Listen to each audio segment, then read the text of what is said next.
नमस्कार, स्वागत है आप सभी का द प्रिंट लाइन्स में।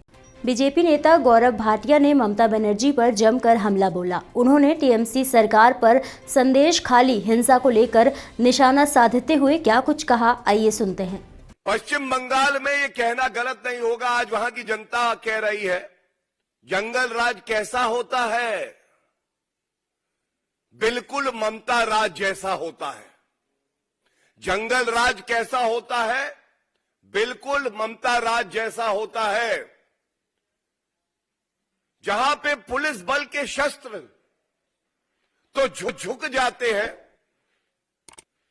महिलाओं के साथ बलात्कार होता है, जनजातीय समुदाय की महिलाओं को प्रताड़ित किया जाता है,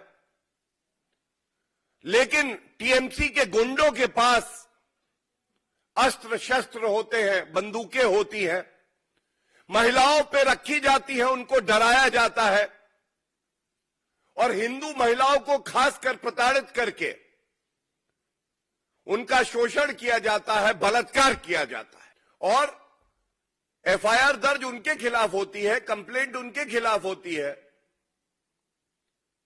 जो पीड़ित महिलाएं हैं उनके परिजनों के खिलाफ की डरा के इस बात को दबा दिया जाए, शांत कर दिया जाए।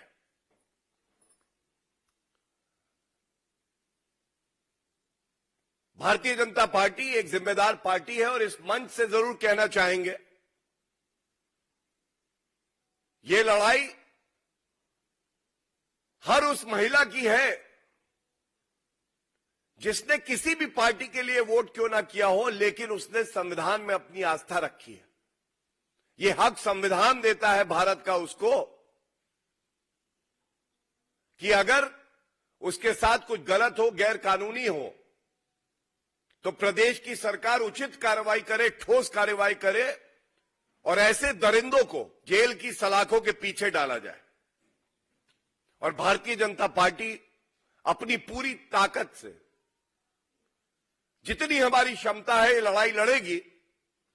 हमारे प्रदेश अध्यक्ष श्री सुकांत मजूमदार जी जब इस मुद्दे को उठाते हैं तो उनको भी डिटेन कर लिया जाता है। ऐसा क्यों है ममता बनर्जी?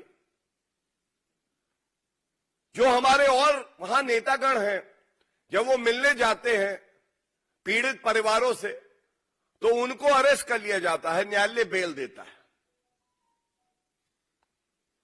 तो ये बात कहना गलत नहीं होगा कि अगर रत्ती भर शर्म ममता बनर्जी में बची है, उन्हें कोई हक नहीं है कि मुख्यमंत्री पद पे वो बनी रहे, तुरंत इस्तीफा देना चाहिए।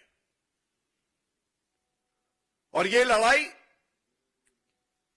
जनता और ममता बनर्जी, जो कि अब रक्षक से भक्षक बन गई है, उनके बीच में है।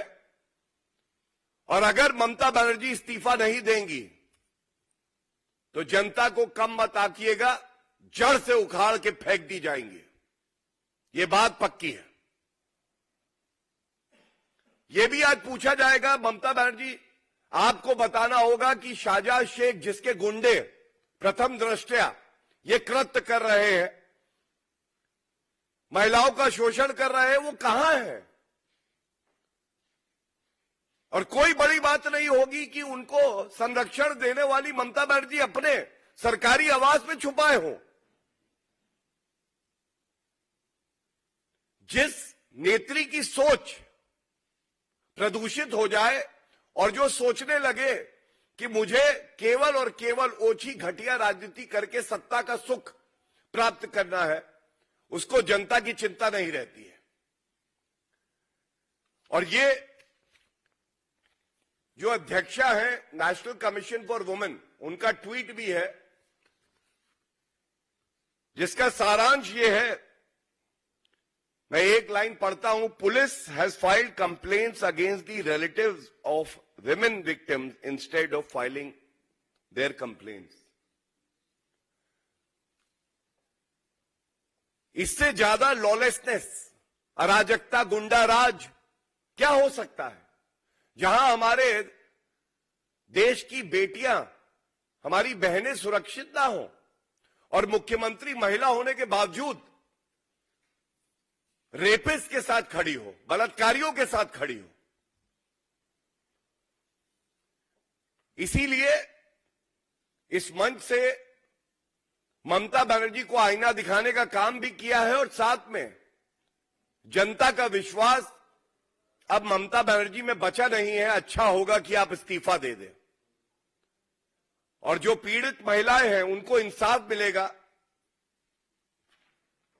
हमें यकीन है न्यायालय इंसाफ करेंगे और भारतीय जनता पार्टी उन सभी पीड़ित परिवारों के साथ कंधे से कंधा मिला के खड़ी रहेगी। ऐसे ही और भी खबरों को देखने के लिए बने रहिए द प्रिंट लाइन्स के साथ।